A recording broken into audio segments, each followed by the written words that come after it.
अस्सलाम वालेकुम नाज़रीन, ये देख रहे हो ये शाहिद अफरीदी का घर है। शाहिद खान अफरीदी का घर है फेज़ 8 पे और 21 नंबर गली है, 21 नंबर स्ट्रीट है। इस गली में शाहिद खान अफरीदी का घर है, मगर फ़िलहाल वो घर पे नहीं है, वो इस्लामाबाद गए। उसके घर बेटी का शादी थी शहंशाह अफरीदी के साथ।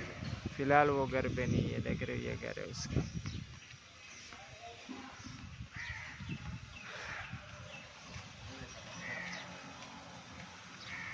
ये देख रहे हो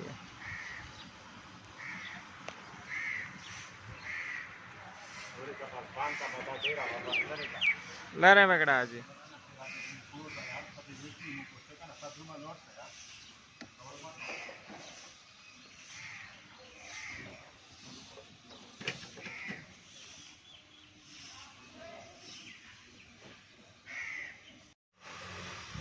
नजला हमारे फील्ड का वो भी इसने लगाया है, बांस भी इसने लगाया है। दीवार देख रहे, ये शाहिद खान अफरीदी का घर है।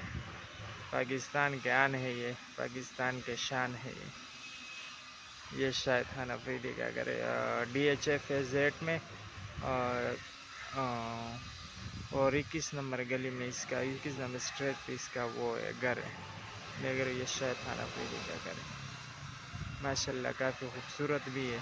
और फ़िलहाल मेरे ख्याल में भी घर पे कोई भी इसका नहीं है, घर खाली पड़े। इसके चौकीदार वगैरह है वो जाने नहीं दे रहे, बोले नहीं आप यहाँ पर वीडियो भी नहीं बना सकते। ठीक है, इतना इंशाल्लाह अगले वीडियो में मिलते हैं।